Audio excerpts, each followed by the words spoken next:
中东战火重燃，特朗普一句以停火结束砸向市场。按理说，这该是黄金大展身手的避险主场，可你猜怎么着？金价不但没涨，反而一路走低，白银更是跌得比黄金还要狠。避险资产在避险消息面前集体失灵，这背后到底藏着什么信号？今天我们就来好好聊聊。大家好，欢迎来到点金日记，我是您的贵金属向导小金。今天是2026年7月11日，本期为您回顾隔夜及上一交易日的黄金与白银市场，并展望今日重点。在正式开始之前，我要郑重提醒您，本节目所有内容都只是我个人的观点和分析，不构成任何投资、交易或理财建议。市场有风险，入市需谨慎。您的每一笔决策都请务必结合自身情况独立判断。好，我们正式开始。先说说隔夜和上一交易日的整体氛围。上一交易日收盘，黄金和白银双双下跌，市场情绪明显偏向谨慎。黄金收在每盎司4113.7美元，较前一交易日收盘的4140.8美元下跌了 0.65%， 白银则收报 60.17 美元，跌幅 0.96%， 比黄金还要难看。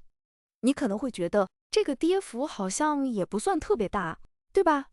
但真正值得警惕的不是跌了多少，而是它在什么样的消息面下跌的。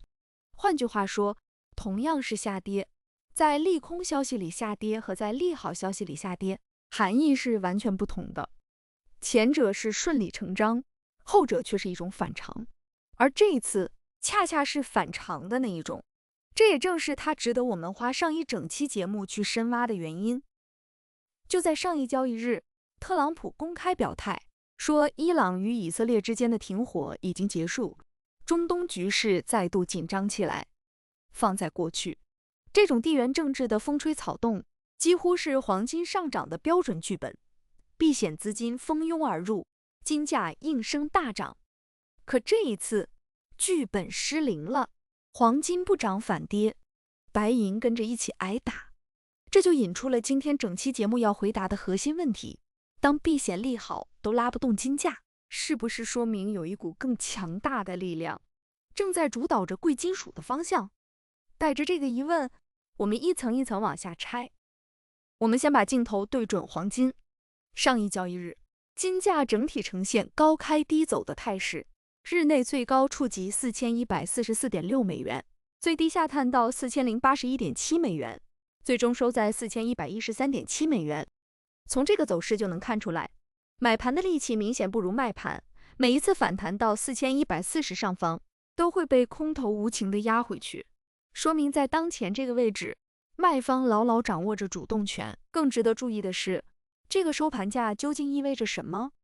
金价现在不仅远远低于50日均线的4330美元，也大幅低于200日均线的4597美元。均线是什么？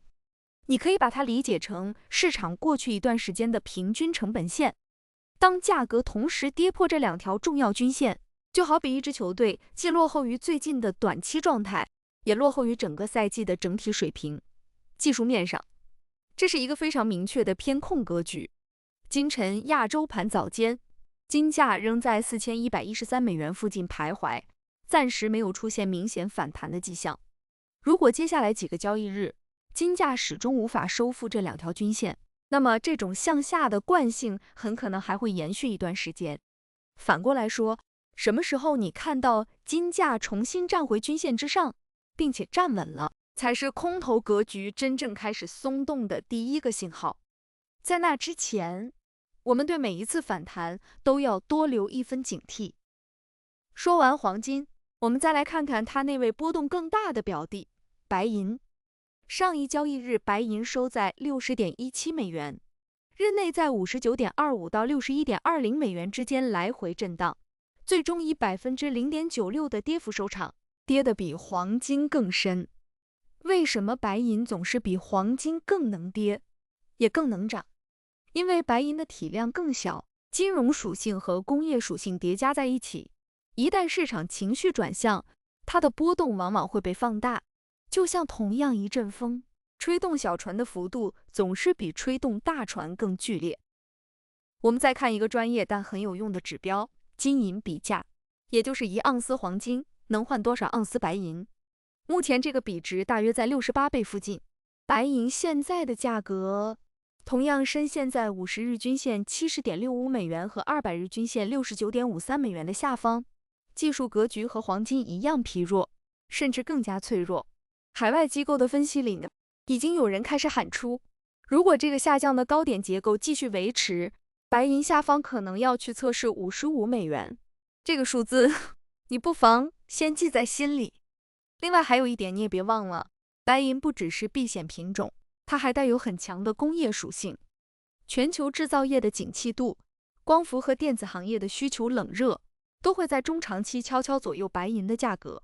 这也是它和几乎纯粹靠避险与货币属性驱动的黄金非常不一样的地方。所以在分析白银时，我们既要看金融面，也要留一只眼睛盯着实体需求。好，现在到了最关键的部分，到底是什么让黄金在避险利好面前也涨不动？答案主要藏在2个地方，美债收益率和美元。我们一个一个来讲，把这个传导链条彻底说清楚。先说美债收益率，上一交易日，美国10年期国债收益率回升到 4.56% 附近，处在近期的高位。这里的逻辑是这样的，黄金本身是不升息的，你持有一块金条，它不会给你任何利息，而美国国债是升息的，收益率越高，意味着你把钱放在国债里能拿到的回报越丰厚。于是问题就来了，当国债能稳稳给你 4.5% 以上的收益时，那些不产生任何利息的黄金，吸引力自然就下降了。这就是所谓的持有黄金的机会成本在上升，收益率越高，这个成本就越沉，压在金价头上的那块石头也就越重。再说美元，近期美元表现相当强势，市场普遍认为美国经济数据依旧有韧性，美联储会把利率维持在高位更久。这里的传导也很直接，国际金价是用美元标价的，美元越强，同样1盎司黄金换算成其他货币就越贵，全球买家的购买力就被削弱，需求随之走软。收益率和美元这2股力量叠加在一起，就像给黄金同时套上了2道枷锁。这也就解释了为什么连中东局势升级这样的避险利好都没能把金价拉起来，因为多头面对的对手实在是太强了。你可以简单记住一个规律，只要美元和收益率这2样东西同时走强，黄金想要走出一波像样的可持续的上涨，难度就会非常大。这也是为什么很多老手在判断金价方向之前，都会先习惯性的看一眼美元指数和10年期收益率的脸色。说到这里，我们就得专门聊聊这次的地缘政治因素了。上一交易日，特朗普宣布伊朗与以色列之间的停火结束，中东这个火药桶又冒出了火星。按常理，避险情绪升温，黄金应该受益，但市场的真实反应却是金价不升反降，这本身就是一个非常耐人寻味的信号。为什么会这样？我给你打个比方，避险买盘就像是往一个水池里注水，而强势美元和高企的收益率则像是池底一个开得很大的排水口。这一次，排水口放水的速度明显超过了避险资金注水的速度。也就是说，地缘避险的力量确实存在，但它被更强大的宏观逆风给盖过去了。这提醒我们一件事，单一的利好消息未必能扭转大趋势，只有当避险情绪足够剧烈，或者宏观逆风开始松动时，金价才可能真正获得持续的支撑。所以对于地缘这个因素，我们保持关注，但不宜过度压注。接着我们来看美联储，这几乎是决定黄金中期方向最重要的一只手。当前市场的解读是，美联储倾向于让利率在高位停留更长时间，甚至有部分声音在讨论加息的可能性。这种 higher for longer 更高、更久的政策预期，对黄金来说是实打实的压力。原因还是要回到那个核心，黄金不升息，对一个不产生利息的资产而言，真正决定它吸引力的是所谓的实际利率，也就是名义利率减去通胀之后的水平。当美联储保持鹰派，把利率牢牢按在高位，而通胀又在缓慢回落，实际利率就会走高，持有黄金的代价也随之上升。这也是为什么本周即将公布的美国 CPI 通胀数据会被市场如此看重，它直接关系到美联储接下来会怎么走。已经有分析师提醒，即便这次 CPI 数据偏软，可能也不足以点燃一轮持续的黄金反弹，因为市场对加息的担忧还没有真正解除。所以在美联储真正转向释放出明确的宽松信号之前，黄金的每一次反弹都可能面临被重新压制的风险。对中长线的投资者来说，紧盯美联储的政策节奏，往往比盯着金价每天的涨跌更加重要。从技术面来看，我们把黄金眼下几个关键位置好好捋一捋，这样你在盘中就能心里有数。先看下方支撑，第一道防线在4080美元附近，这也正是上一交易日的日内低点所在。如果这里失守，下方就要看4040美元，再往下则是4008美元。这个更重要的支撑，再看上方阻力。金价想要真正企稳，首先得重新站上4140美元这个前一日的收盘位置，其次是4160美元一线。只有有效突破并站稳这里，短线的偏空格局才有望得到缓解。说得更直白一点，在金价重新收复4160之前，每一次反弹都更可能是空头减仓的机会，而不是趋势反转的信号。反过来，只要4080这道支撑还守得住，超跌之后出现一次技术性反抽也并不奇怪。多空的分水岭就藏在这几个数字之间。白银这边逻辑类似，但你要格外小心它的高波动。当前白银的关键支撑在58.5美元附近，这一带聚集了最近几周的多个低点，是一道比较密集的防守区。一旦跌破，下方就要警惕58美元，乃至前面提到的55美元。上方阻力则要看61.5美元，这是近期反弹屡屡受阻的位置。我要特别提醒你一句，因为白银的日内振幅通常比黄金大得多，同样一个百分比的止损放在白银上，价格的绝对波动会让人更难拿得住。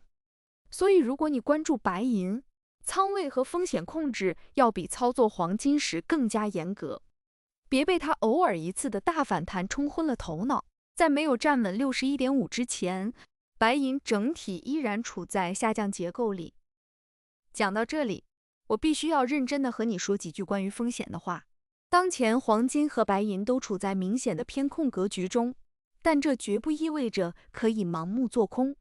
市场最擅长的就是在所有人都一致看空的时候，突然来一个凶狠的反抽，把追空的人狠狠教育一遍。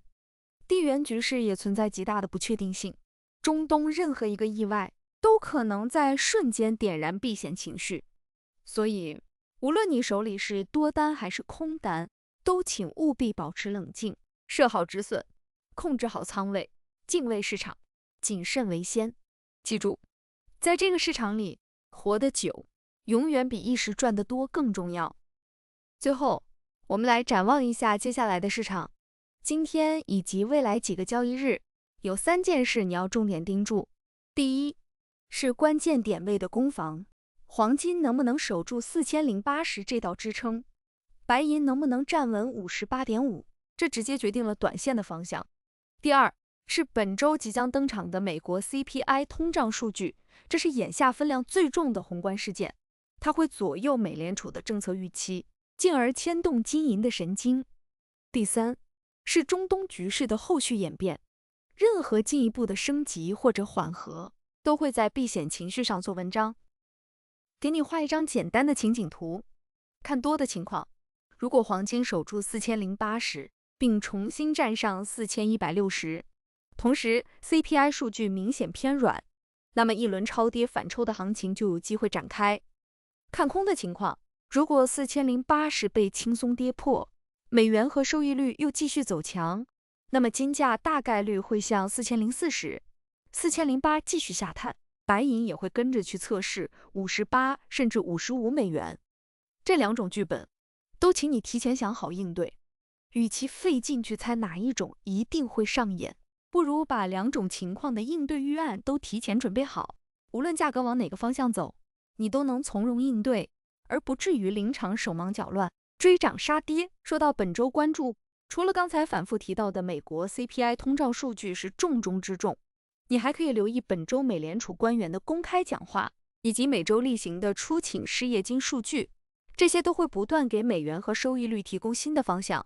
好，最后留一个问题给你，你觉得黄金今天会不会跌破4080这道支撑？是就此展开一波超跌反抽，还是继续向下破位？在评论区告诉我你的判断。节目的最后，我要再次郑重提醒你，以上所有的分析和观点都仅仅是我个人的看法，不构成任何投资或交易建议。金融市场瞬息万变，任何操作的盈亏都需要你自己承担，也就是盈亏自负。请大家一定要保持谨慎，把风险控制放在收益的前面，理性看待每一次行情的波动。好了，今天的点击日记就到这里。如果这期内容对你有帮助，别忘了点赞、订阅并打开小铃铛，这样每天早晨的更新你都不会错过。我是小金，我们明天继续点金，明天见。